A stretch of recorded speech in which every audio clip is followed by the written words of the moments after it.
Este programa tem o apoio António Francisco Vaz e Filhos Limitada, uma casa de referência em Macedo de Cavaleiros. Visite-nos na Rua Dr. Luís Olaio, número 1, onde encontra todo o tipo de eletrodomésticos com assistência técnica, comércio e distribuição de combustível, gasóleo de aquecimento rodoviário e agrícola. Revendedor da Rubis Gás. 278-426-786. Pode visitar a nossa nova loja na Rua Abade Bassal, número 6, com os melhores preços nas salamandras, a pellets e a lenha, recuperadores, caldeiras, painéis solares, bombas de calor, ar-condicionado e muito mais. António Francisco Vaz e Filhos Limitada. Há mais de 60 anos a servi-lo com a máxima qualidade e profissionalismo. Lar Agosto. É tão bom morar aqui. A sua imobiliária. Lar Agosto. Rua do Tribunal, Macedo de Cavaleiros. Olá, eu sou o Eduardo e este é o programa Ao Sabor do Vento. Aqui na sua Rádio Onda Livre, todas as quartas e quintas-feiras, das 21 às 22. Fiquem connosco. Muito boa noite, muito bem-vindos. Rádio Onda Livre TV, com o programa Ao Sabor do Vento. Hoje uma emissão muito especial, até porque temos convidados em estúdio. Comigo está, como sempre, nesta emissão de quarta-feira, que teve início em fevereiro, a Sónia Rodrigues. Muito boa noite, Sónia. Boa noite. E temos o Sr. Embaixador António Tanger Correia, que muito gentilmente tem estado connosco desde 6 de fevereiro, às quartas-feiras, para falarmos de temas de política internacional. Sr. Embaixador, muito boa noite. Boa noite. Muito bem-vindo a esta casa.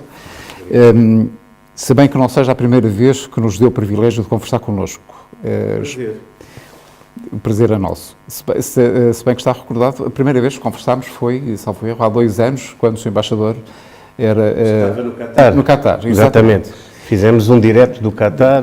Exato. Portanto, mas hoje é a primeira vez que está aqui em direto connosco e, sobretudo, uma emissão em que temos alguns amigos a assistir esta conversa que iremos ter ao longo dos próximos longos minutos, seguramente, porque um conversador nato como é o Sr. Embaixador, seguramente vamos ter muita coisa para Tudo conversar. vai depender do interesse das pessoas. Seguramente que sim. Eu gostava de começar esta emissão por agradecer àquelas empresas que colaboraram connosco para a realização deste espaço informativo, O Mundo Visto por António Tanger Correia, Embaixador de Portugal. E, se me permitem, eu vou agradecer ao Pedro Nóbrega, da Pedro Nóbrega Pneus, de Vila Real, à Fernanda Mascarenhas, da Clínica Valdarcas, aqui em Macedo, bem como às empresas seguintes também da cidade de Macedo de Cavaleiros. Catarina Matos, da Senior Mais, o Joanito, do Quinto Império, o José Luís Afonso, da Casa Manuel Pataco, o Joaquim Santos, da Miduel, o Paulo e a Anita, da Topólio, e quero também fazer aqui um agradecimento ao Paulo Nunes dos Santos pelas magníficas fotos que ele tirou um pouco por esse mundo fora, por esses teatros de guerra, e que nos deu cedência de imagem para podermos utilizar não só no genérico destas crónicas sobre política internacional, mas também na emissão de hoje. Para o Paulo Nunes dos Santos, um grande abraço e muito, muito obrigado pela sua gentileza. Eu propunha que a nossa conversa começasse um pouco por falarmos do Sr. Embaixador. Uma coisa é nós ouvirmos o Sr. Embaixador falar sobre temas tão importantes deste mundo em que vivemos, mas creio que falta um pouco de informação para eles saberem quem é, de facto, o homem que está por trás das crónicas que temos vindo a emitir às quartas-feiras. Essa informação é menos relevante, mas está bem. Não, tem relevância também. Tem, porque o homem também é importante. Não é só a figura do corpo diplomático, mas sim porque o Sr. Embaixador, no seu cargo de Embaixador, tem uma responsabilidade imensa de levar o bom nome de Portugal por esse mundo fora e de ajudar na solução de problemas de várias ordem. Aliás, o seu percurso enquanto Embaixador é marcante, não só pelos lugares difíceis onde esteve, nomeadamente na Bósnia, onde esteve 2 vezes, mas também a sua permanência no Egito e noutros pontos deste globo, Israel e tudo isso. E por isso é importante nós tentarmos perceber um bocadinho, as pessoas lá em casa perceberem um bocadinho quem é o Embaixador António Tanger Correia. O homem de família, não é? É um homem que, com filhos, com netos, um avô babado, não é? E com certo, como disse aqui há tempos, muito desajeitado, Exatamente. não é? O babado depende dos dias. E do comportamento dos netos. Sim, é evidente que é a continuação. Eu acho que nós revemos-nos um pouco na primeira geração, que são os filhos, e depois revemos-nos na segunda geração, que são os netos. É evidente. Sem abusar muito, que é para não forçar a nota, mas acho que todos eles têm seguramente alguma coisa de nós, alguma coisa de mim, no caso concreto. Sr. Embaixador, pronto, é um homem de família, mas também na sua família considera como membros os seus amigos de quatro patas, não é? Com Que o tem certeza. acompanhado. Com certeza, são totalmente membros da família, integrantes, eles sabem disso. Isso. Portanto, são para nós e para mim. Eu vivi na Bósnia durante 3 anos e meio, sozinho, praticamente, com 6 guarda-costas e 2 cães. E esses 2 cães, para mim, era a companhia diária que eu tinha, que dava o afeto incondicional e que era um bocadinho sair daquele mundo conturbado de guerra, de horror, devo dizer, porque o primeiro trabalho que eu fiz quando cheguei à Bósnia foi assistir à abertura de uma vala comum, horas depois de ter chegado. Portanto, foi o primeiro choque com a realidade da Bósnia nessa altura e com a Guerra dos Balcãs. E realmente é importante que nessa altura haja afeto e carinho, e esse afeto e carinho vinha precisamente da família de quatro patas que estava comigo. Sim, senhor. Sr. Embaixador, muita gente olha para si e vê um homem calmo e sereno, mas desconhecem que o Sr. Embaixador é um exímio praticante de artes marciais, no caso concreto de Karatê. Por isso é que eu sou calmo. Calmo, não é? Exatamente. E transmite muita confiança, não é? Bem, espero que sim. Sim, não é? Espero que... Não, mas assim, A mim sim, prática, completamente. a prática, Aliás, não é? aliás, a prática de artes marciais é uma prática que é fundamental para o crescimento do indivíduo, como tal, e também para a sua integração na sociedade. Portanto, é uma pessoa que, a partir de um determinado nível das artes marciais, passa a ser uma pessoa mais confiante, uma pessoa mais calma e uma pessoa mais certa de si própria e com valores. Porque as artes marciais, não estou a falar de esportes de combate, é uma coisa diferente. Sim. Estou a falar, as artes marciais contêm em si mesmo toda uma filosofia e todo um percurso de vida que está ligado a elas e que é muito importante. E se aliarmos isso a outro tipo de desporto, então esse cocktail de facto é muito melhor. E isso permitiu-me encarar muitas situações extremamente difíceis em teatros de guerra com uma calma que não era aparente, era mesmo real. Porque vinha de dentro para fora e não de fora para dentro. Claro. E também instilar calma àqueles que me rodeavam e que normalmente estariam bastante nervosos porque as situações eram difíceis. Não? Quer seja na Bósnia, quer se fosse no Kosovo, quer fosse em Israel no tempo da Segunda Intifada, quer fosse no Cairo durante as revoluções. Portanto, uma pessoa tinha que manter a calma e porque uma pessoa calma, quando enfrenta uma determinada situação e outras pessoas que não estão calmas, portanto, a melhor maneira de as acalmar é essa mesma pessoa estar calma. Claro. E há aqui também uma faceta muito interessante do Sr. Embaixador. Foi atleta olímpico. Exatamente. Em vela. Em vela. Sr. Embaixador, quando foi selecionado para os Jogos Olímpicos, qual foi o seu estado de espírito interior? Que sensações é que teve nessa altura? Vamos lá ver, eu não fui selecionado, eu selecionei-me. Sim. Ou seja, uma pessoa não vai aos Jogos Olímpicos quem quer. Vai quem tem um determinado percurso. Exatamente. E que chega lá. Devo dizer que o percurso foi um percurso extremamente duro, porque tive que combinar isso com a minha vida pessoal e com a vida de outras pessoas. Tinha que ter resultados para fazer os chamados mínimos e tinha que ter tempo para fazer isso e dinheiro para fazer a campanha, porque o dinheiro é muito importante. Não se fazem campanhas olímpicas sem dinheiro. E, portanto, gerir tudo isto e mais as regatas em si, portanto, a competição, que era nessa altura a classe que tinha os melhores do mundo, os Solings, concretamente, era complicado, mas conseguiu-se. E digo-lhe que o processo de seleção foi emotivo, com altos e baixos, dias em que tínhamos bons resultados, ficávamos muito contentes, e dias que tínhamos resultados menos bons, porque os outros também têm direito à vida, e obviamente ficávamos menos contentes. O resultado final foi positivo, mas chegámos muito desgastados aos Jogos Olímpicos, muito desgastados. Em vez de ter chegado numa forma, no pico da nossa forma, chegámos completamente arrasados do ponto de vista psicológico e físico.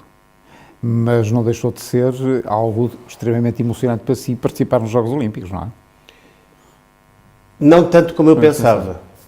Foi uma espécie, quando eu cheguei e desfilei naquele estádio, vi, quando havia a bandeira portuguesa, foi como se de repente me tivesse saído um peso de cima e eu tivesse, assim, sentido um grande cansaço ao mesmo tempo e dizer, consegui, mas como é que vai ser daqui para a frente? Imagino. Foi assim uma sensação muito estranha. Não foi nada a sensação que as pessoas podem imaginar. Aqui estou eu, fantástico e não sei o quê. Como outras pessoas têm, não é? Claro. Mas no meu caso não foi nada disso. Foi uma espécie de dizer, cumpri o meu dever, o que é que vai acontecer daqui para a frente? Sr. Embaixador, pronto, é um homem desportista ligado ao desporto e é um apaixonado de futebol. Mais concretamente pelo Sporting Clube de Portugal. Certamente, não podia ser de outro. Bom, aí as opiniões são um bocado dispares, não é? Como é que vê o seu Sporting hoje em dia? Até está numa fase muito complicada, não é? É uma pergunta muito pertinente. Como sabe, o Sporting passou uns anos muito difíceis e não foram os últimos, não foram só os últimos. A crise do Sporting vem muito de trás. Vieram direções cinzentas em que o clube não estava animado, as modalidades eram praticamente inexistentes. Depois passámos a ter um pavilhão, passámos a ter modalidades, deixámos de ter clube. Realmente, acho que o Bruno Carvalho, que é uma pessoa, ou se tornou uma pessoa doente, não vejo outra razão, e realmente deixou o clube num estado deprimente e em muito mau estado. Eu acho que as pessoas, os sportinguistas em geral, e as pessoas que gostam de desporto em geral, não sabem até que ponto é que é má a situação do Sporting. Como sabe, eu fui candidato nas eleições, numa lista, não ganhámos, eu também não estava à espera de ganhar. O que é que eu acho é que quando uma pessoa quer ter participação ativa e quer falar, tem que atravessar-se, tem que dizer, não, eu vou à luta, eu faço, e eu vou estar presente quando for a luta, senão eu acho que essa pessoa não tem genuinidade, não tem capacidade para falar, não tem direito a falar. Quem não vai à luta não tem direito a falar. Essa coisa de dizer que toda a gente tem direito a falar não é verdade. Não é verdade. Tem direito a falar quem luta pelo direito a falar. E então eu fui. Não fomos eleitos, não ganhámos, ganhou o Varandas. A partir do momento em que ganhou o Varandas, toda a gente disse, e tal, vamos todos em conjunto ajudar o Varandas a ajudar o Sporting. Só que isso neste momento não é o que está a acontecer. Eu faço o que o presidente do clube me pedir, como tenho feito. Agora, vejo com grande tristeza e mágoa que a maior parte dos outros, das outras listas concorrentes e até outros que não concorreram, estão a tentar fazer tudo para boicotar esta direção de Sporting. Ora, assim não vamos a lado nenhum. Nem Sporting, nem Benfica, nem Porto, nem ninguém. Ninguém vai lá assim, desta maneira. Portanto, eu tenho uma profunda tristeza e, se me permite, apelo a todos os sportinguistas que parem. Ajudem o clube. Não prejudiquem o clube. Não é dizer que tem 200 milhões, tem 300 milhões, o Varandas é o imaturo, é isto, é aquilo, é aquilo outro. Podem falar com ele, podem dizer-lhe aquilo que ele ouve. Agora, parem de publicamente estar a destruir o clube, porque é disso que se trata. Portugal precisa de Sporting, não estou a dizer que todos os portugueses são de Sporting, mas há um equilíbrio em Portugal entre os clubes desportivos, as pessoas gostam de futebol. E umas gostam de Sporting, outras gostam do Benfica, outras gostam do Porto, do Boa Vista, sei lá, gostam dos vários clubes. Eu acho que faz parte integrante da sociedade portuguesa. Não faria sentido nenhum atirar com o Sporting para a valeta com o passado que o Sporting tem, com o potencial que o Sporting tem, porque isso seria uma perda para o desporto nacional. E espero que os sportinguistas que me estão a ver, que pensem nisso e que pensem profundamente na atitude que estão a ter, se é que ela é negativa. Claro. De facto, para quem está de fora e vê nas notícias, na comunicação social, começa a pensar, mas afinal o que é que se passa nesta casa? Não há aqui um norte, não é? Não há aqui uma linha de rumo, toda a gente ataca toda a gente, não é? Exatamente. Quando é assim, isto até me faz lembrar algo que se passou na política e que se passa na política, nomeadamente com o Partido de Portugal, em que a luta dos varões é por mais evidente. Refiro-me concretamente ao Partido Social Democrata. A autodestruição é a pior das destruições que existe. Exatamente. Que é a destruição por dentro. Em qualquer coisa. Exato. Começa na família e acaba no globo terrestre. Claro. A luta por dentro é a mais destrutiva de todas. Sr. Embaixador, a família continua a ser o ponto fulcral e dominante da vida humana? Há quem queira destruir os laços de família e a família. Então é assim, o mundo é composto de seres, certo? Há seres humanos e os outros seres cientes, enfim, podemos dar as classificações que quisermos. Eu, por exemplo, acho que os animais, a maior parte dos animais, são seres cientes que têm sentimentos, que sentem e que fazem parte do contexto do planeta Terra no qual nós nos inserimos. Mas falemos de nós. Até os animais têm a sua própria família e gerem a sua família de acordo com as várias espécies. Não há uma matriz para o reino animal.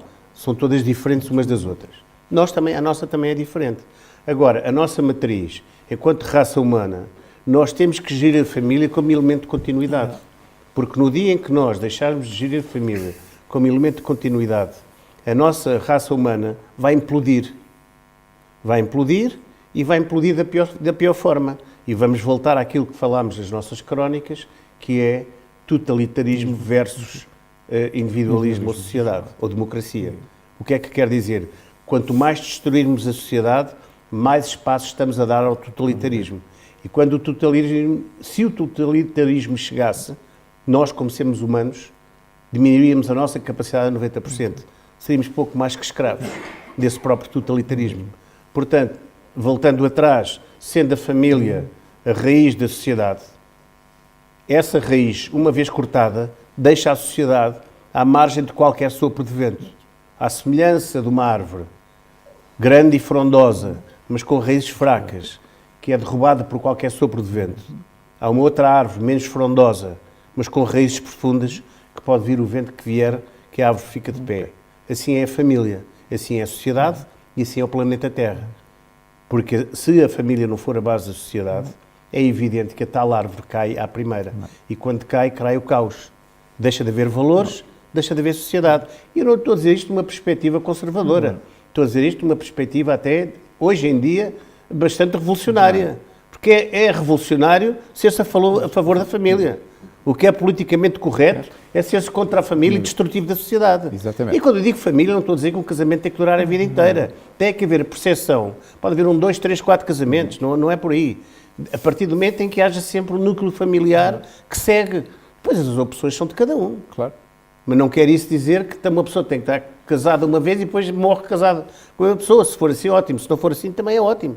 As pessoas é que sabem de si. Exatamente. E a felicidade pode ser que não se encontre no primeiro casamento ou até no segundo. Pode se encontrar no segundo ou no terceiro. Mas o núcleo está lá. Exato. Portanto, eu acho, pelo menos é a minha opinião. Ora bem, começamos, assim fizemos a deriva para as questões do mundo. E eu ia começar, mais propriamente, por uma citação de um deputado europeu que disse, muito recentemente, há de chegar um dia em que não vai haver Portugal. Isto é uma afirmação tremendamente grave. Eu diria mais, é uma afirmação tremendamente idiota. Idiota, também. Porque haver Portugal não passa pela visão de um deputado europeu, seja ele quem for, eu não sei quem é. Agora, para não haver Portugal, antes de não haver Portugal, não haverá muitos outros países. Nós temos uma coesão única no mundo, nós somos uma nação. 90% dos países no mundo não são uma nação. Ou são várias nações dentro de uma, no caso de Espanha, por exemplo, e outros na Europa, praticamente todos. Nação somos nós, a Islândia e eventualmente a Irlanda. Os outros países são todos compostos de raízes étnicas completamente diferentes umas das outras e rássicas de etnias diferentes. O que não quer dizer que não seja um país. Agora, é evidente que um país como o nosso tem muito mais resistência, é muito mais resiliente a uma crise do que um país composto por várias nações. Veja o caso de Espanha, que estão aflitos como é que vão resolver o problema entre a centralização e a política de fraccionamento do país. Estão com problemas graves, quem diz a Espanha diz outros. Portanto, não vale a pena estar aqui a nomear com a questão, a começar pela própria Inglaterra, não é? Com a Escócia, a começar a própria Sérvia com o problema da minoria húngara, a própria Roménia com a minoria húngara, e por aí fora. Se nós formos a ver, nós vamos ver, de facto, situações que nós portugueses desvalorizamos porque não nos tocam, mas que são extremamente importantes. Portanto, ao dizer qualquer dia não vai haver Portugal, antes de não haver Portugal não vai haver o resto. Porque nós somos... Veja como foi o último referendo da regionalização, qual foi o resultado. Não obstante as forças que tiveram a favor da regionalização. E, no entanto, a regionalização não é o fim do país. Mas mesmo assim os portugueses disseram não. Como vão dizer não no próximo? Não tenha dúvidas sobre isso. Não faz sentido nenhum, um país também Portugal, ser dividido em regiões, ter mais taxas, ter mais coisas, não sei o quê, não vale a pena. Não faz sentido. Porque nós somos um país. Um país. Não obstante, eu tenho, como sabe, sou meio açoriano, tenho uma casa nos Açores, e mesmo com aquelas falácias da independência, não sei o quê, no fundo, quando aquilo toca ao fundo, não, nós somos portugueses. E muitos deles nem sequer vão até lá ao fundo, é logo nós somos portugueses e depois eles. Portanto, nós somos de facto uma nação, nós somos de facto um país com muito mais que elementos de ligação e de união do que outros países, que a maior parte deles, diga-se de passagem. Portanto, no dia que Portugal desaparecer, é porque realmente então não vale a pena viver sequer, porque o resto já desapareceu tudo. Não. Ele talvez estivesse a referir à política de migração, não é? O desaparecimento de Portugal enquanto nação. E os outros? Os outros é a mesma coisa, não é? Não é a mesma coisa, é muito pior. Pior. Tem outra estrutura, não é? Eu, por exemplo, as pessoas... Eu acho que eu sei onde é que quer chegar, mas há aqui diferenças que não são subtis. Quando se fala de migração, há migração e migração. Portanto, a migração não é toda igual. Se nós vamos a ver a migração brasileira, por exemplo, que tem a mesma cultura que nós, falam a mesma língua, que tem, no fundo, os mesmos valores culturais, os escritores brasileiros e portugueses são todos parte do mesmo envelope, como os angolanos, aliás, os moçambicanos. Portanto, é tudo uma cultura, a nossa cultura é muito mais unida do que aquilo que se pensa. Embora haja estilos diferentes, obviamente, quer dizer... Agora, se for ver os clássicos brasileiros e os clássicos portugueses, a coisa é muito bela por ela e os angolanos também.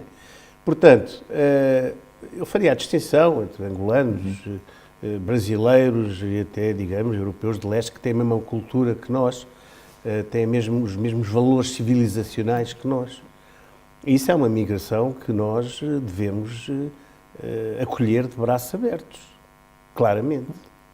Porque mais dia menos dia integram-se completamente naquilo que são os nossos valores.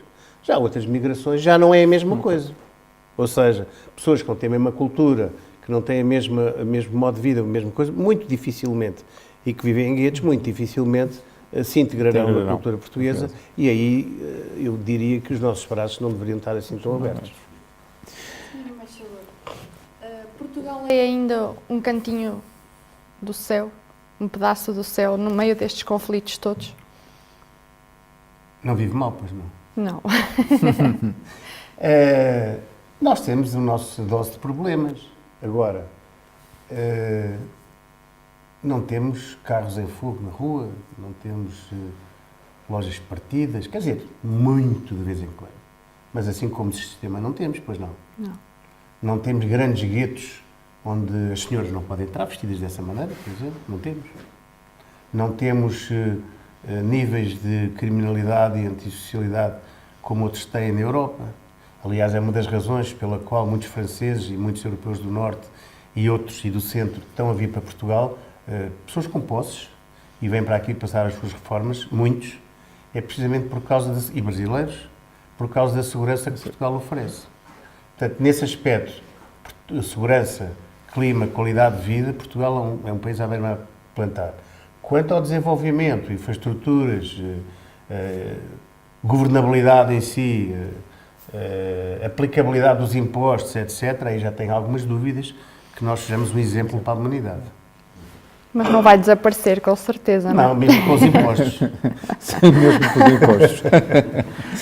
Sr. Embaixador, recentemente os Estados Unidos fizeram uma saída unilateral do Tratado de Forças Nucleares de Médio Alcance e o Putin ameaçou com a instalação de mísseis na Europa. Temos aqui uma situação... Em Kaliningrado, nomeadamente. Sabe o que é que eu acho? Acho que é tudo um jogo. Para dizer com toda a franqueza, acho que Não é com isso que nós nos devemos preocupar. Nem um nem outro vão encetar um embate nuclear.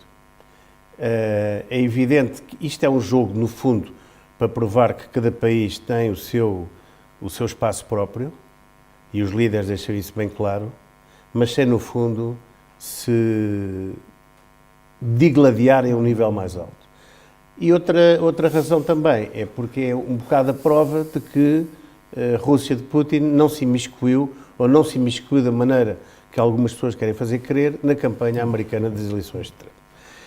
E depois tem uma coisa muito curiosa, porque Trump é assim uma figura curiosa, que nós, portugueses e ocidentais, temos algum problema em compreender, da maneira como ele age e aquilo que ele diz, principalmente aquilo que ele diz.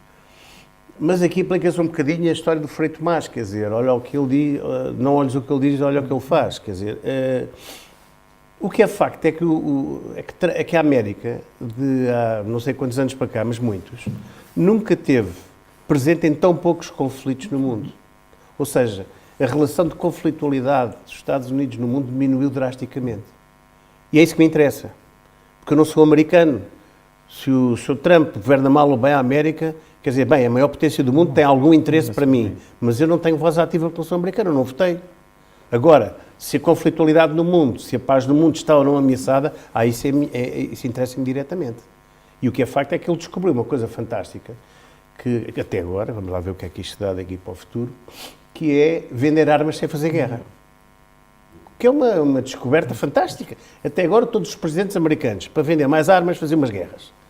Invadiam os países, faziam assim agiam na Síria, agiam no Iraque, agiam no Afeganistão, agiam aqui. E o Trump, sem fazer nada disso, vende um recorde de armas. Espicasse a Arábia Saudita, espicasse ao Qatar, espicasse ao Abu Dhabi, espicasse os outros não sei onde, Paquistão, a Índia e tal, e eles ficam ali todos um bocado, nem sequer é numa latente conflitualidade, porque não é. E ele vai vendendo as armas, portanto vai dando à economia americana aquilo que a economia americana quer. Há um caso de exceção nisto tudo, que é o Iémen, que o Congresso norte-americano está a pressionar Trump a sair da guerra do Iémen. A guerra do Iémen é a maior catástrofe humanitária neste momento, como sabe. Os americanos já deviam ter saído lá há muito tempo. Vêem-se um bocadinho entre a espada e a parede por causa dos sauditas. Os sauditas, como sabe, são dos principais intervenientes. Mal. Que a guerra no Iémen, falámos aqui num dos programas, tem vários intervenientes, qualquer deles sem legitimidade para fazer a guerra. Portanto, nenhuma guerra tem claramente legitimidade, mas esta tem menos ainda.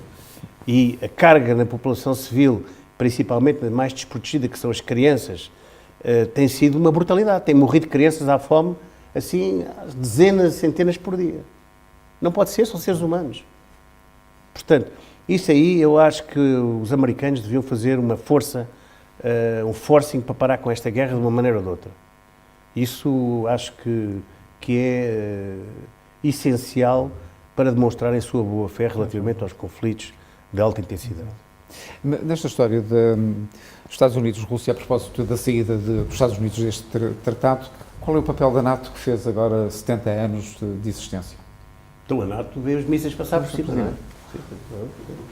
Tem papel ativo ou é... enfim... A NATO faz o papel que lhe compete, ou seja, quando são conflitos de baixa intensidade ou quando os aliados convergem em determinado tipo de opiniões que é preciso fazer, faz-se. Aconteceu na Bósnia, aconteceu nos Balcãs,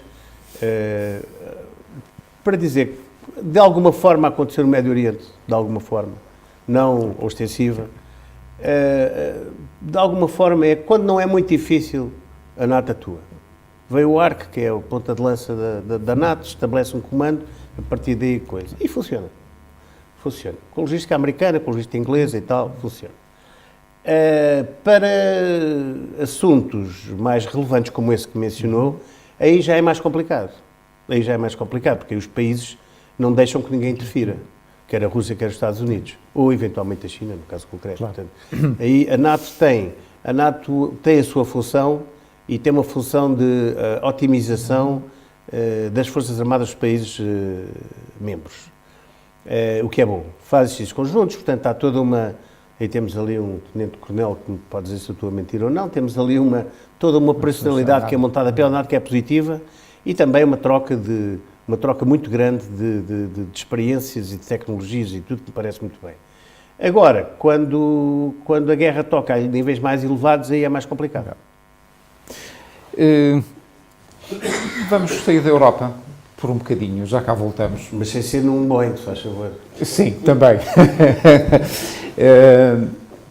Vamos falar um bocadinho Médio Oriente, sobretudo do problema da água. Eu estou recordado que na entrevista que o Sr. Embaixador nos deu há cerca de 2 anos, falámos da questão preocupante das relações do Egito com o Sudão por causa da célebre barragem da Etiópia. O Sudão também está metido. Sim. Mas basicamente o problema grave entre a Etiópia e a perda de caudal de água do Nilo. Portanto, esta situação tende a agravar-se, não é? Completamente. Aliás, já está agravada. Portanto, neste momento o Egito já não tem acesso à água que necessita. O Egito, neste momento, eu já disse isso, mas repito, o Egito tem cerca de 100 milhões de habitantes, mas tem 100 milhões de habitantes numa área equivalente à Bélgica. Ora, a Bélgica é 1/3 de Portugal, portanto a Bélgica é mais ou menos o tamanho do Alentejo. Imagine 100 milhões de almas a viver no Alentejo.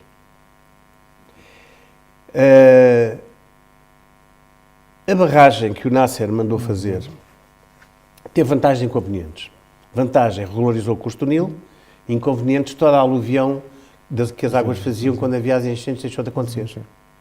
Deixou de acontecer e as terras que eram férteis até mais longe das margens do Nilo hoje não são.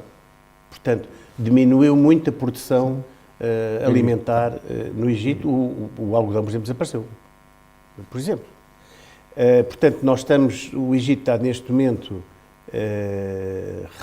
reduzido às margens, mas muito pouco das margens do Nilo, nem 50 metros, na maior parte do percurso do Nilo, e ao delta do Nilo lá embaixo, que é mais irrigado, por razões óbvias, porque é um delta. E ficamos assim. O resto é deserto. Ora, um país como o Egito, com 100 milhões de almas, que vê o seu caudal ainda mais reduzido com a construção da barragem na Etiópia, quer se diga, quer não, é evidente que vai haver menos água. Nem que fosse. A Etiópia nega que vai utilizar para fins agrícolas, que é, como sabe, a agricultura é o que mais consome água no mundo. Não são os cortes de golfo como as pessoas pensam. É a agricultura mesmo. Então, mas mesmo que não utilizasse 1 litro em agricultura, que vai ter que utilizar, porque nem que seja porque as margens vão se alargar, apenas a evaporação nos meses quentes já seria uma perda brutal de água. Portanto, vamos a ter 2 reguladores de água, um na Etiópia e outro no Alto Nilo, e é evidente que o caudal do Nilo vai ser altamente reduzido. Os egípcios são extremamente preocupados com isso, porque a água é um assunto de vida ou de morte. E a água, os países ricos podem solucionar o problema da água com dessalinizadores. Os dessalinizadores conheceram um desenvolvimento tecnológico enorme nos últimos anos. Antigamente era um luxo ter um dessalinizador. Eu lembro que contava a Israel que eles estavam a pensar pôr dessalinizadores, mas eles tinham a tecnologia, mas era caríssimo. Israel não conseguia pôr o suficiente dessalinizadores, porque Israel também é um país com pouca água. Hoje em dia, o plano é pôr dessalinizadores na costa toda de Israel, que é feíssimo, mas que abastece Israel com água. Portanto, resolveu o problema deles. O Egito tem que ter, sei lá, 100 vezes os dessalinizadores de Israel. Custa muito caro. E não os pode ter em qualquer sítio. Ou os tem no Nilo, ou tem-nos no Delta. O Nilo não são dessalinizadores, são estações de captação e coisas de purificação de água, que também não é barato. E lá para baixo, se puser os dessalinizadores na costa norte ou na costa do Mar Vermelho, depois para transportar a água também tem que fazer os pipelines. É complicado. É claramente complicado. Para fazer chegar a água ao Cairo não é fácil. Então, tem que ser da parte, quando no fim do canal de Suez, da parte norte do canal de Suez, mas tem que instalar muitos, porque senão não chega. O Cairo tem 25 milhões de habitantes. Portanto, pôr água em 25... E não chove. Exato. Bom, e há outras partes do mundo onde a água está a desaparecer. Na Europa Central a água está a desaparecer, os grandes lagos a água está a desaparecer, a água doce. Quer dizer, há grandes reservatórios no Canadá e noutros países, mas é muito difícil o transporte dessa água, não é? Claro. Portanto, os países mais afetados e se continuarem estes verões quentes, vai ser mais complicado ainda. Mas este tema da água é um tema que é de facto altamente preocupante e me preocupa-me que haja entidades, nomeadamente como a Nestlé, que defenda a privatização da água. Eu acho isso inconcebível. Não é? Absolutamente. Acho que o bem essencial para a vida da humanidade não pode ser privado. Portanto, ou privado na mão de alguns. Quer dizer, a nossa noção de privado não abrange um bem essencial como é o caso da água. O nosso corpo é feito de água, a nossa civilização vive à base de água.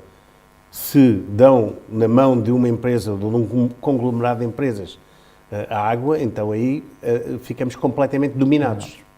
E estamos no totalitarismo. Pela água. Exatamente. Pela água. Não é por mais nada, é pela água. Portanto, os perigos estão aí, é para quem os quiser ver. Só não vê quem não quer. Claro.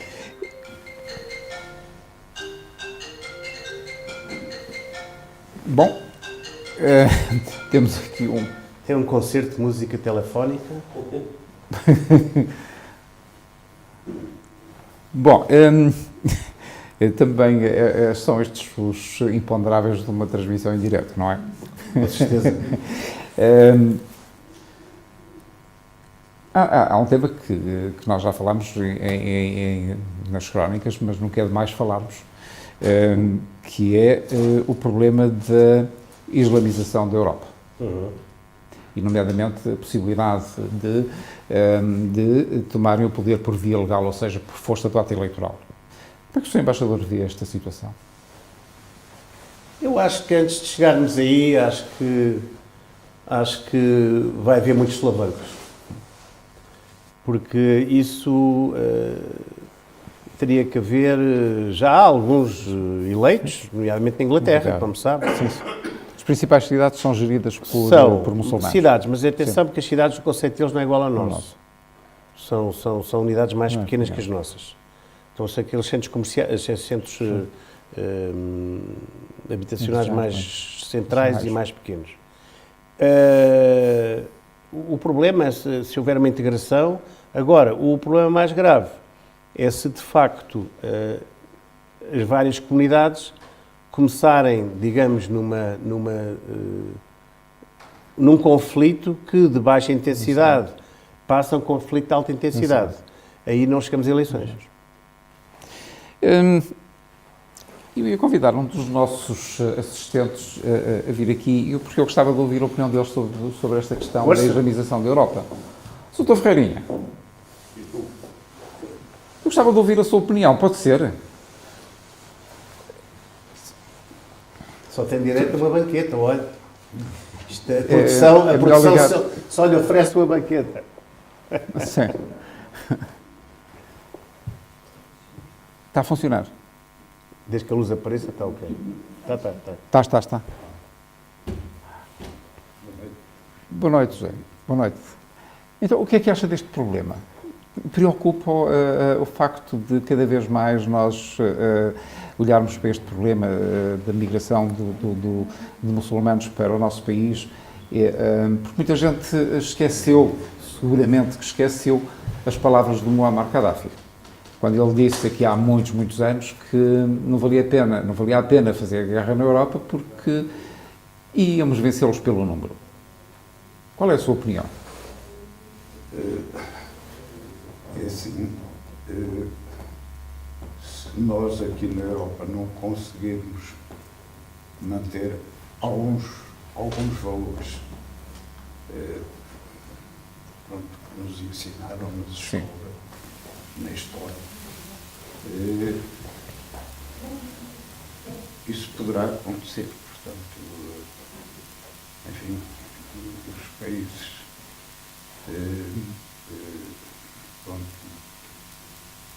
muçulmanos, Médio Oriente, Norte da África, que penso que ainda vão mantendo alguns valores, pontos que serão diferentes dos nossos. Se nós nos deixarmos cair, isso vai acontecer. Portanto, eles devagarinho vão conseguindo. Bom, eu acho que sim. É uma questão de tempo. É uma questão de tempo e também de nós, na Europa, Não reagirmos. Portanto, não reagirmos e formos perdendo valores de geração para geração. Sr. Embaixador, o Dr. Ferreirinha falou numa questão, falou na questão da história. E isto é uma situação que me preocupa quando me vem de falar em diminuir nos planos curriculares dos estudos em Portugal a história e a geografia, em detrimento de uma cadeira, não sei de quê, de ética, já não sei. Cidadania, não é? Isto é um atentado à nossa cultura. É porque não existe cidadania sem história. Claro. Portanto, uma das bases da história que estabelece determinados parâmetros de valores, isso é a cidadania. Se retirar a história e esses parâmetros, deixa de haver cidadania. Cidadania passa a ser uma palavra vazia, sem conteúdo. Portanto, eu acho que vem na linha de, que já aqui focámos, de desarmar a população civil, de desconstruir a sociedade, de avançarmos para fraturas baseadas na igualdade do género. Atenção, para não haver aqui a confusão entre igualdade de género e igualdade de oportunidades ou igualdade dos sexos. São três coisas completamente diferentes. Igualdade do género é uma discussão completamente diferente da igualdade de oportunidades, que é, eu defino, a idêntica oportunidade que o homem ou a mulher têm para desempenhar determinado trabalho, independentemente do sexo que tem. E a igualdade dos sexos é precisamente os homens e as mulheres terem os mesmos direitos dentro da sociedade. Igualdade do género não tem nada a ver com isso. Tem a ver com eu tenho o sexo que eu quero. Portanto, eu sou homem, mas se eu quiser ir à casa bem das senhoras fazer isto, eu vou. Porque me considero uma mulher por dentro. E ensinam isto a criancinhas de 6 e 7 anos. Portanto, dizer, não, tu podes ser aquilo que tu quiseres. Quer dizer, não é bem assim, então tem uma pilinha, outra não tem, quer dizer, não é igual. Quer dizer, salta à vista. Mas não é verdade. Pode ser diferente. É diferente, mas é igual. Ora, isto, obviamente, que é completamente inconsistente. Mas a partir do momento que a comunicação social pega num assunto destes e o transforma num debate nacional, está a prestar um mau serviço à sociedade, porque está a discutir uma irrelevância, que é uma cortina de fundo para que não se discutam coisas muito mais graves. Claro. Que é o estado em que o país está, que são os verdadeiros propósitos. E eu pergunto, e outro dia perguntei a uma Assembleia, dota Assembleia, se alguém tinha lido o Orçamento de Estado. Ninguém tinha lido o Orçamento de Estado. Eu disse, mas leram partes do Orçamento de Estado. Ninguém tinha lido partes do Orçamento de Estado. Só que o dinheiro é nosso. O Estado não tem dinheiro. Claro. O dinheiro do Orçamento de Estado é a execução dos impostos e das taxas e do dinheiro que nós damos. O dinheiro é nosso. É meu, é seu, é nosso, de todos nós. Não é do Estado. Não é do Governo. Portanto, nós estamos num laxismo total em que o Orçamento de Estado, discussão do Orçamento de Estado da Assembleia da República. Alguém vê o programa? Ninguém vê. No entanto, estão a discutir o nosso dinheiro. E isto é uma coisa que as pessoas, aliás, a senhora Thatcher foi das primeiras pessoas na Europa a alertar para isso. E dizer, não senhor, o Estado não tem dinheiro, quem tem dinheiro são os cidadãos. E são os cidadãos que devem, não é só nas eleições, que devem dizer como é que tem sido gerido. Os ingleses são muito melhor que nós, porque os ingleses elegem um representante por círculo eleitoral. Portanto, as pessoas que residem naquele círculo eleitoral chamam-no à pala e dizem ao meu caro amigo, ou à minha cara amiga, como é que é? No terceiro sexo não sei como é que se chama, nem amigo nem amiga. E então, e vão dizer como é que é? Então, nós aqui elegemos-lo para nos representar, como é que é? Nós aqui, quem é que conhece mais que 10 deputados na Assembleia da República? Ninguém. Portanto, há aqui qualquer coisa que tem que ser alterado. Quer dizer, passam a vida a mexer no nosso dinheiro sem nos dar cavaco. Salve seja. Não é? Exatamente. Portanto,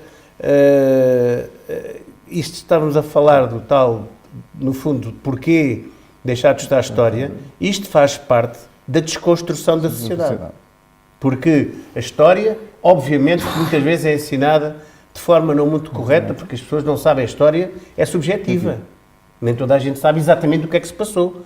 Mas há umas narrativas que por lá se vão chegando de uma maneira ou de outra. E hoje em dia há a preocupação de ser muito objetivo relativamente ao passado. Aliás, vê-se naqueles onde estivemos no outro dia, o Centro de Reconstrução da Batalha do Vimeiro, e outros centros em que as pessoas, os cientistas, vão lá e veem o que é que se passou, o que é que não se passou, para ver o que é verdade dos factos. Não é chegar lá os portugueses e ingleses a mandar uma caçada, aqueles gajos todos foram-se embora. Não é assim.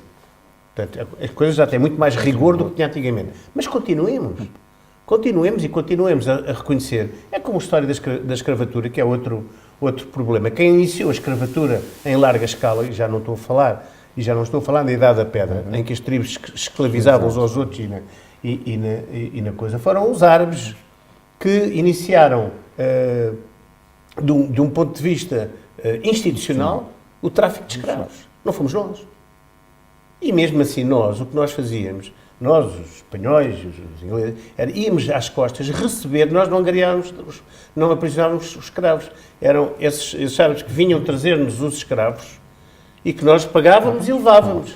Não é brilhante, diga-se de passagem, não nos desculpa a prática. Claro. Mas a prática inicial não era nossa, ao contrário do que nos querem dizer, que a culpa é toda nossa. Portugal tem uma dívida para com a África, para com a Ásia, para com a China, para os gajos que vieram de Marte e que desapareceram todos, não é? Portanto, nós temos uma dívida para com esses tipos todos. Não é assim.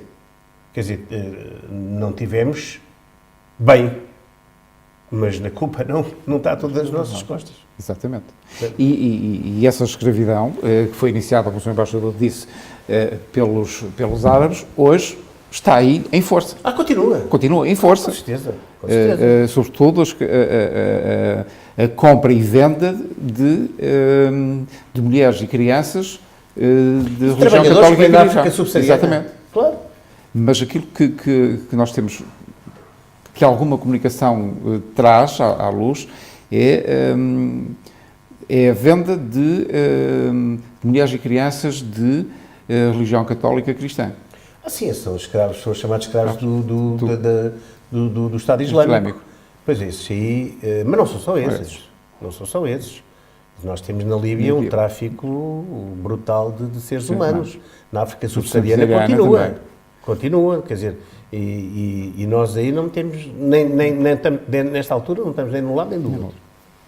Portanto, acho que as coisas devem ser postas no seu devido lugar. E continua a ser, e é um problema gravíssimo e que não tem solução à vista, não é? Não há. Não. Não, porque enquanto houver seres humanos que não sejam penalizados por este tipo de conduta, pelo contrário, que façam dinheiro com este tipo de conduta, não há como combater o fenómeno.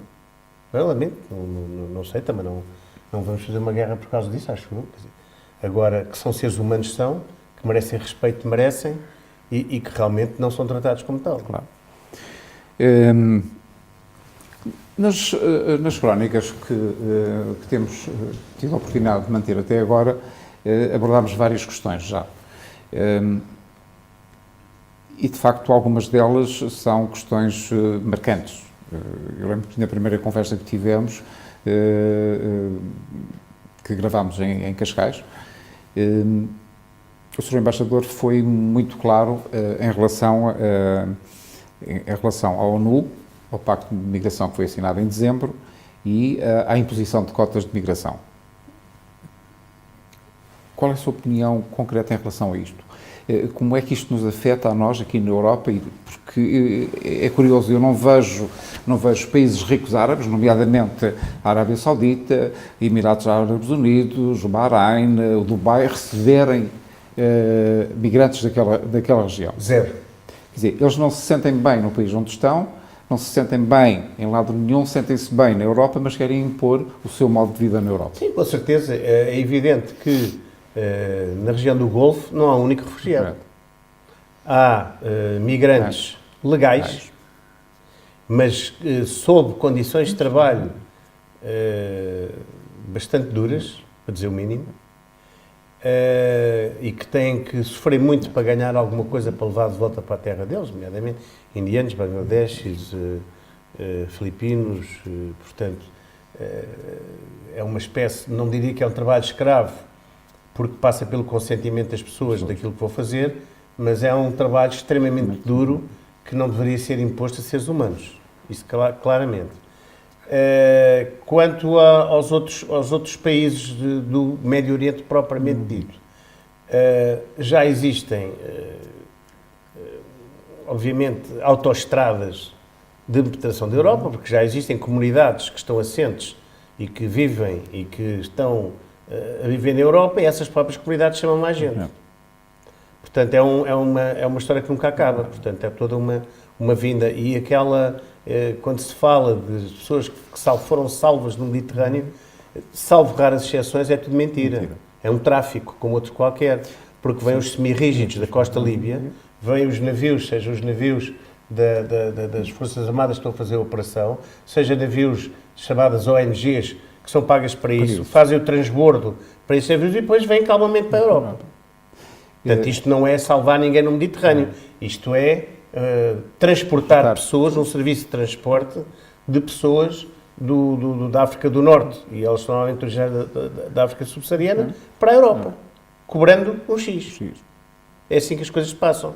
Portanto, não é coitadinhos das pessoas que estão a afogar-se no mar. Há uns que acontece, é verdade. Mas a maior parte do que está organizado não é assim.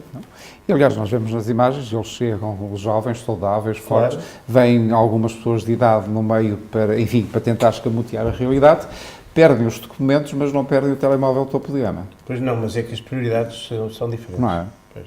Sr. Embaixador, quando estava no Qatar, foi quando se deu o bloqueio. Sim. Bom, é uma situação preocupante, o bloqueio ao Qatar. Podia ter sido. No início temeu-se o pior. Mas eu aí acho que, segundo percebemos, os americanos, franceses e ingleses puseram um travão e disseram não. Aqui não. Entendam-se que isto aqui não... Agora, do ponto de vista de unidade que nunca houve do Golfo, é mau. É mau para o livre trânsito das pessoas, é péssimo.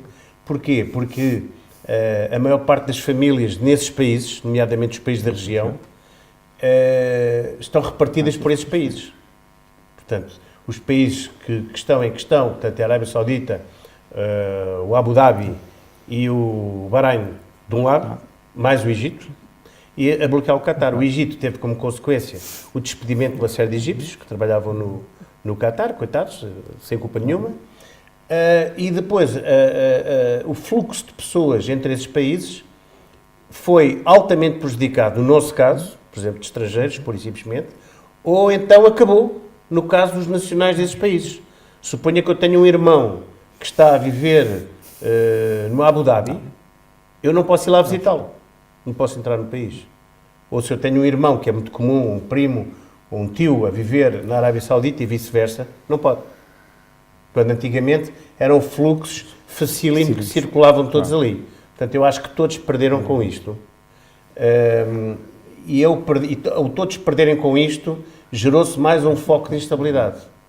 Mas eu acho que, felizmente, está-se a conseguir gerir esta situação com algumas dificuldades, seguramente, mas sem os perigos que, ao princípio, parecia que vinham.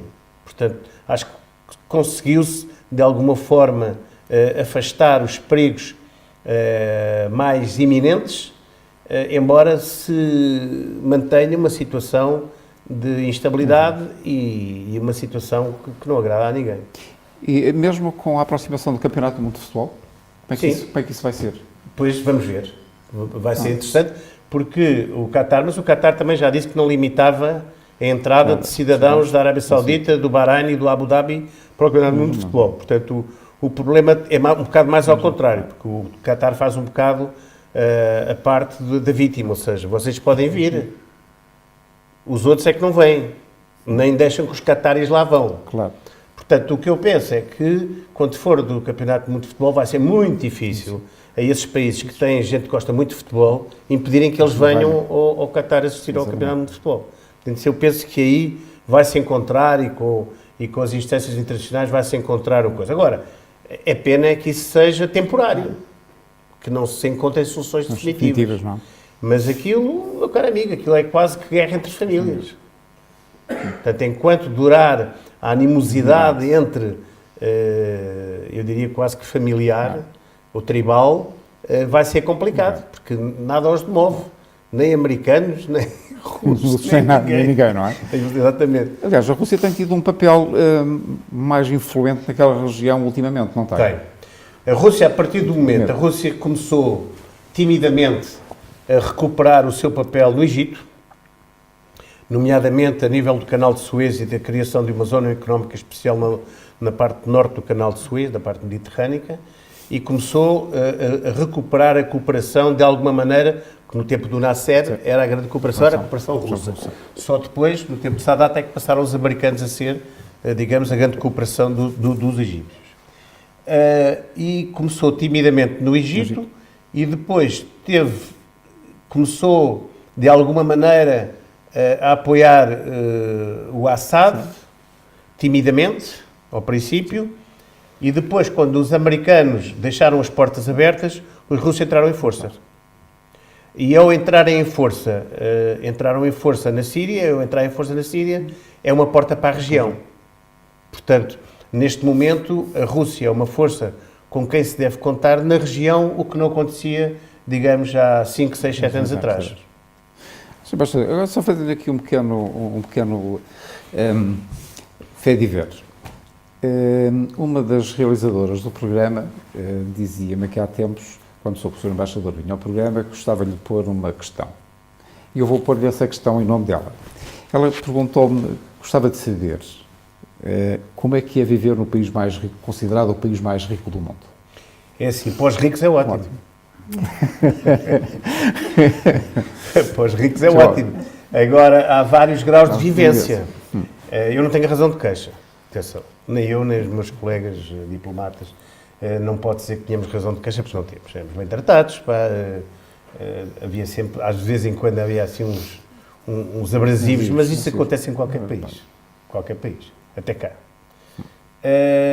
Mas de resto, sempre fomos muito bem tratados, fomos considerados, não nos faziam a vida negra, como se costuma dizer, e deixavam-nos viver a vida. Caro, muito caro, cada vez que se queria fazer e que temos que fazer, não é? Claro. Temos que fazer eventos, tínhamos que bater a certas portas para ver se nos ajudavam a fazer o evento. Depois, os cataris, que são 10% da população, é importante que as pessoas saibam isso. O Qatar tem cerca de 2,5 milhões de habitantes, dos quais 250 mil são cataris. Mesmo nascendo lá, não se é catari. Portanto, os cataris são daquelas famílias que se decidiu que são cataris. Tem vários graus entre eles, mas basicamente não há nenhum catari que viva mal. Ao contrário de outros países da região, onde tem que trabalhar e não vivem grande coisa, os cataris não vivem mal, são poucos, há bastante dinheiro. E eles há uns que têm mais, outros que têm menos, há os milionários, há os trilionários, os bilionários, e depois há os que não vivem mal, que trabalham nos ministérios, não sei o quê, que têm um bom ordenado e que vivem razoavelmente bem. Depois há nós, diplomatas, representantes de empresas, não sei o quê, que é tal vida, digamos assim, normal, sem grandes eventos. Trabalha-se bastante, então os das empresas trabalham muito, são muito puxados. E depois tem a maior parte das pessoas que não vive bem. São os trabalhadores chamados blue collar, que trabalham nas obras, que trabalham nos portos, que trabalham nisto, trabalham naquilo, naquilo outro. Que são o maior número. E esses, de facto, não vivem bem. E depois tem o clima, que é um clima tramado. Que faz 50 à sombra, 55 à sombra, com a maior das facilidades. É deserto. Claro. É deserto. Mas, de resto, é um país assim um bocadinho surreal, em que as pessoas veem uns barcos enormes, fantásticos, uns arranha-céus muito bonitos, muito bem desenhados, tudo aquilo é fantástico, não sei o que mais, os Maseratis, os Ferraris, olha, eu ia gostar disso, os Ferraris, os não sei quantos, tudo eles a circular pela rua, Porsche vê-se pouco porque é barato. Agora aqueles outros topos de gama, para que vê-se ali uma pessoa regala os olhos a ver aquela coisa toda. Nós tínhamos como carro de serviço, como têm todas as embaixadas, um BMW de série 5, que é o padrão do que tem as embaixadas como carro de serviço. E nós todos, nomeadamente os europeus, que outras embaixadas de terceiro mundo também têm grandes carros. Mas nós, os europeus, andamos por ali. E então nós todos dizíamos, nós parecemos que estamos a andar no carro do jardineiro, quer dizer, porque, comparado com os carrões deles, assim, íamos a um jantar, tinham os carros dos catares, aqueles carrões todos, e depois chegavam os embaixadores e eram aqueles carritos assim, mais utilitários e tal. O Sr. Embaixador fez, por aquilo que me foi dado a ler, esteve na origem da criação de uma organização de comércio. Sim, o Portuguese Business Network. Sim. E qual o objetivo principal? E sei que também dinamizou muito a língua portuguesa. Sim, o curso também, de língua portuguesa, não é? Portanto, vamos começar pelo Portuguese Business Network. Porque é que, sim, dinamizei porque vi que havia várias empresas portuguesas, vários quadros de topo de gama portugueses, várias pessoas que na sociedade tinham poder de intervenção, mas que estavam cada um para o seu lado. Então eu propus, e foi aceita a ideia, vamos reunir-nos todos numa entidade, e então quando alguém precisar disto, vai aqui a este, o outro precisa daquilo, vai ao outro, e portanto podemos criar uma redezinha, uma network portuguesa, em que se ajudam uns aos outros, e quando for preciso entrar em determinadas áreas, nós vamos procurar essas áreas, e por outro lado também uma presença mais forte perante as autoridades cataris, que vê que tem ali um grupo organizado de gente como deve ser, e que representam um determinado tipo de interesses portugueses, juntamente com o embaixador e com a embaixada. E funcionou lindamente. Quanto à língua portuguesa, cheguei lá, o português não existia. E então negociei no único sítio que se ensina línguas, que chama-se Instituto de Tradução, mas que é um Instituto de Línguas, negociei, consegui, e comecei a arranjar uma professora de português para começar a dar curso de línguas a adultos. Os menores comecei com curso de língua na embaixada. Portanto, para os miúdos era na embaixada, dado por nós, de graça, e para os adultos no instituto, na Universidade do Qatar, Qatar University. Bem, o sucesso foi tal que de uma turma passámos para 5, rapidamente. O nosso único problema foi arranjar professores para aquilo tudo. E mais para a embaixada. Portanto, é sempre como a circulação de gente ali é muito alta, portanto, o nível de circulação é sempre difícil arranjar professores mas conseguiu-se, e o que é facto é que passámos a ser uma das línguas mais procuradas. Por várias razões. Primeiro, por causa das oportunidades, quer queiramos, quer não, no Brasil, mas quem ensina o português somos nós. Claro. Depois, porque havia uma grande comunidade de goeses, desfasados já da língua e cultura portuguesa, mas que tinham direito a passaporte português pela lei portuguesa vigente, queriam que os filhos aprendessem e que eles próprios aprendessem a língua portuguesa e iam aprender o português também. Portanto, nós chegámos a ter, eu não quero mentir, mas chegámos a ter umas 30 nacionalidades a aprender português, entre as quais cataris. Portanto, eu acho que isso foi também foi importante. E depois participávamos todos os anos no Festival de Jazz, sempre com grupos, Mário Laginha, sempre com gente de topo, que também era muito apreciado. Tínhamos sempre a maior atendimento, éramos nós. Levámos lá cantores de fado, eles gostam muito também. Portanto, houve ali uma movimentação muito positiva e que me parece que foi isso que deu como resultado, em 2 anos e meio, um investimento de quase 300 milhões de euros em Portugal, investimento direto. Eu acho que quando se diz porque é que os embaixadores andam a fazer, olha, está aqui. Claro. Vão 300 milhões, mais 250 empregos diretos, acho que justifica o trabalho de 2 anos e meio de uma embaixada no Qatar. Muito bem. José, muito obrigado pelo seu contributo. Antes de terminarmos, só mais 2 questões. Pode ser, Sr. Embaixador? Pode, então. A primeira, Índia-Paquistão. Pois, esse é um bico de obra complicado. É uma herança inglesa, não é? É uma herança inglesa com demarcação de fronteiras, obviamente, que não correspondem àquilo que é a realidade. Paquistão, muito maioritariamente muçulmano. Índia, maioritariamente, não tão maioritariamente, porque é uma minoria significativa muçulmana, hindu, em que nos últimos anos tem vencido o Partido Nacionalista Hindu. Antes era o Congresso, que era mais moldável, mais moderado, embora tivesse os incidentes ocorridos em Bombaim, tivesse sido no governo Congresso. Mas era mais, digamos, moldável a certo tipo de situações. O BGP é um partido mais nacionalista, mais... É que estou eu. Portanto, não sei no futuro como é que vão ser as coisas. Como país, Caxemir, claro, é o grande pusílis entre os dois países. Ambos querem o direito de ter Caxemir por inteiro, não querem metade. E ambos dizem que Caxemir é de um e é do outro.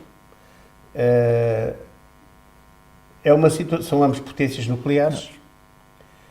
Eu acho, e depois tem um problema, é que o peso do exército no Paquistão é muito grande, ao contrário da Índia, que é muito menor. Portanto, a Índia é uma sociedade muito mais civil do que o Paquistão, por razões óbvias, pelo que temos falado, não é? E também as ligações do Paquistão com o Afeganistão também são um problema. Aquela fronteira é um passador. O que cria uma grande instabilidade na zona, e a Índia tem uma desconfiança brutal sobre essa situação. E tradicionalmente, in illo tempore, a Índia era apoiada, de certa forma, pela China e pela Rússia, e o Paquistão mais pelos Estados Unidos. E eu acho que a situação já não é exatamente dessa forma. Os Estados Unidos descobriram que apoiar a Índia, se calhar, era um bom negócio, quer negócio, quer geoestrategicamente. A China não quer perder o pé que lá tem. E o Paquistão fica um bocadinho pendurado. E nunca é bom o país ficar um bocadinho pendurado, porque esse tipo de situações leva sempre a que essas fraquezas, chamemos-lhe assim, sejam colmatadas de outra forma. Portanto, é preciso estarmos muito atentos, e quem de direito estar muito atento para que não haja passos muito mal dados. Nós vimos, por exemplo, o que se passou recentemente ali na fronteira em Caxemir. Já houve alguns mortos. Não é dramático se parar ali.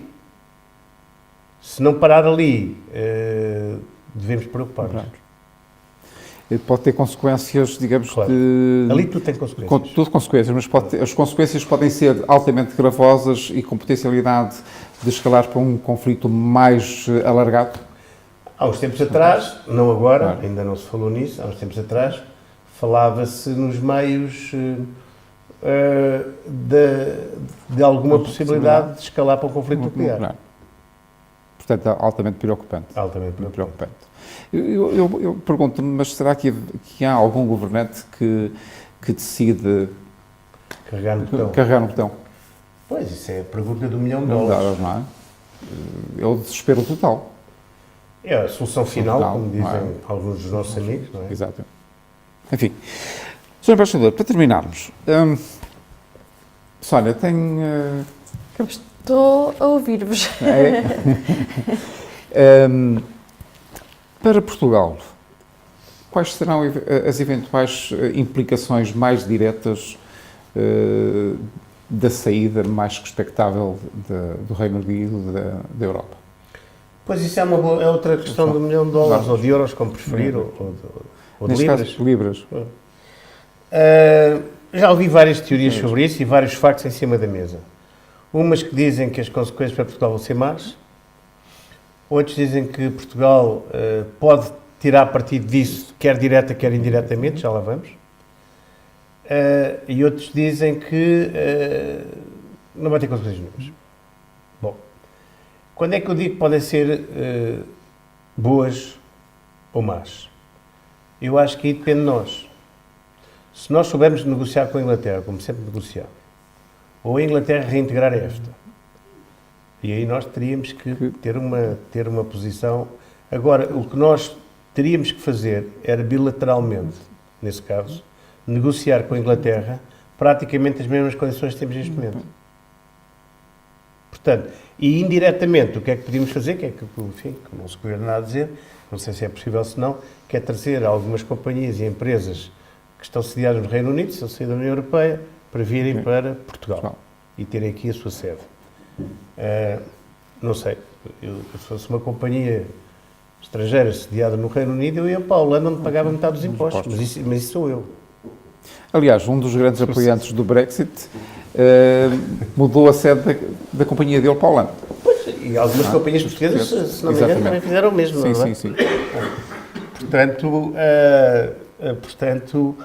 não sei até que ponto. Eu acredito, isso agora é a minha convicção pessoal, é que com Brexit, sem Brexit, com o que vier a acontecer em relação à Inglaterra e à União Europeia, neste particular, nós não seremos muito afetados em coisa nenhuma, nem nos portugueses que vivem lá, nem no comércio que sempre tivemos, por aí fora. Não me parece que tenhamos, nem nas nossas exportações, não vão deixar de beber vinho do Porto, não vão deixar os nossos produtos tecnológicos, não me parece que seja por aí. Portanto, eu ficar-me por aqui, quanto à Inglaterra. Se por acaso houver Catalunhexis ou outros exis mais perto, aí sim. Aí teremos que avaliar muito seriamente quais são as implicações para Portugal. Aí, porque aí toca-nos diretamente em vários aspectos. Portanto, e já me perguntaram várias pessoas se eu sou a favor ou contra a independência da Catalunha. A minha opinião é que não tenho opinião. Mas não tenho mesmo. Porque uma pessoa só pode ter opinião quando sabe do que é que está a falar. E eu não faço a mínima ideia de quais vão ser as consequências para nós, que é o que me interessa, da independência da Catalunha. Exatamente. Portanto, eu não sei. Como não sei, não tenho opinião. A independência da Catalunha pode levar a outras independências dentro de Espanha, pode. Não é? Não, isso pode. E pode. Na Escócia, e pela Europa fora, isso pode. Sim. Mas isso mas não é aquilo que eu estou a dizer. Sim. Mesmo em Espanha. Mesmo em Espanha. Agora, mas não é isso que eu estou a dizer. Eu estou a dizer, eu como português, como representante de Portugal, só me interessa, no fundo, qual é o interesse português. Claro. Quanto aos outros, sim, mas isso é a destruição da Europa. Tal como está formatada neste momento. Exatamente. E bom, vamos com 1h30 de emissão, quase. Tem sido uma conversa super interessante. Estaríamos aqui muito mais tempo, mas o dia já vai sendo longo. E não podemos cansar o telespectador. Exatamente. Eu queria vos lembrar que amanhã temos, às 21 horas, aqui na Onda Livre TV e na Rádio Onda Livre, mais uma emissão do programa Motores da Nossa Paixão, onde temos 2 temas para conversar convosco. Vamos trazer-vos as imagens do Salão Automóvel de Genebra e vamos falar com o João Almeida, o nosso comentador, que está aqui a assistir à emissão. Vamos falar dos cursos de máquinas agrícolas, não é? Exatamente, não me esqueci. Eu e o Vítor iremos comentar o Salão Automóvel de Genebra. Bom, temos uma série de imagens para vos mostrar e depois temos as nossas escolhas finais. Os pontos positivos, os carros positivos e os carros negativos. Os mais e os menos deste Salão de Genebra, que foi muito curioso e que foi de veras curioso, mas isso é um tema para amanhã. Sónia, muito obrigado. Obrigada, eu. Senhores embaixadores, não tenho palavras para lhe agradecer. Eu tenho o privilégio de ser seu amigo há muitos anos, mas ter aceito o desafio para estar aqui connosco continua a ser, e é e será sempre, um grande privilégio. Prazer é todo meu. Muito obrigado pela sua disponibilidade, pela sua amabilidade e, sobretudo, pela sua amizade. Muito obrigado. A todos quantos nos acompanharam aqui ao longo desta emissão, que estavam um bocado com vergonha de vir até aqui, só o Dr. Ferreirinha é que se aventurou, toda a gente fazia sinais que não queria. Muito obrigado por terem vindo, foi um gosto ter-vos aqui, muito obrigado por nos fazerem companhia. Sr. Presidente da Direção da Rádio, muito obrigado pelo apoio que tem dado a este programa. E eu despeço-me de vós com toda a amizade. Isto faz-me lembrar aquele programa do Sousa Veloso. Oh, saudoso. O Sousa Veloso, não é? Sousa Veloso. Era mais simpática da televisão. Sim, senhor, um grande homem da comunicação. Não é verdade.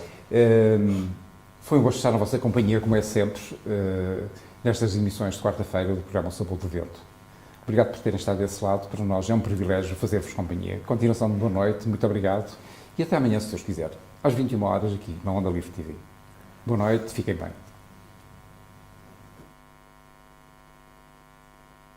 Gráficas 278-425-765 em Macedo Cavaleiros, no Complexo Agroindustrial da Cooperativa Agrícola, em Mirandela, Avenida 25 de Abril, e em Bragança, na Rua Camilo Castelo Branco. Clínica Valdarcas, Medicina Natural de Fernanda Mascarenhas, Avenida Ilha do Sal, Rés do Chão, em Macedo de Cavaleiros. 278-428-230 ou 914-470-349. Sénior Mais, Hotel Geriátrico. Cuidamos do seu conforto e dignidade. No lugar do Fanado, Valprados, Macedo de Cavaleiros. 916-944-557. Sénior Mais. Topóleo, Arquitetura, Engenharia e Topografia. Rua Fonte do Paço, Edifício Maria da Fonte, número 5, Macedo de Cavaleiros. 912-425-586. Casa Manuel Pataco. Materiais de construção, bricolage, decoração e jardinagem. Via Oeste, Macedo de Cavaleiros. Quinto Império Café, ambiente familiar e acolhedor com música variada. Avenida Camilo Engenheiro Mendonça, lote 11, Rés do Chão, em Macedo de Cavaleiros. PN Pneus. Pneus novos e usados. No lugar da Veiga, em Vila Real. Pestana Cidadela Cascais, Pousada e Art District. Conforto aliado ao requinte com as melhores paisagens. Fortaleza da Cidadela, Avenida Dom Carlos I, Cascais. 214-841-300. Fotojornalista Paulo Nunes dos Santos. Este programa teve o apoio de António Francisco Vaz e Filhos Limitada, uma casa de referência em Macedo de Cavaleiros. Visite-nos na Rua Dr. Luís Olaio, número 1, onde encontra todo o tipo de eletrodomésticos com assistência técnica, comércio e distribuição de combustível, gasóleo de aquecimento rodoviário e agrícola. Revendedor da Rubis Gás. 278-426-786. Pode visitar a nossa nova loja na Rua Abade Bassal, número 6, com os melhores preços nas salamandras, a pellets e a lenha, recuperadores, caldeiras, painéis solares, bombas de calor, ar-condicionado e muito mais. António Francisco Vaz e Filhos Limitada. Há mais de 60 anos a servi-lo com a máxima qualidade e profissionalismo. Lar Agosto. É tão bom morar aqui. A sua imobiliária. Lar Agosto. Rua do Tribunal, Macedo de Cavaleiros.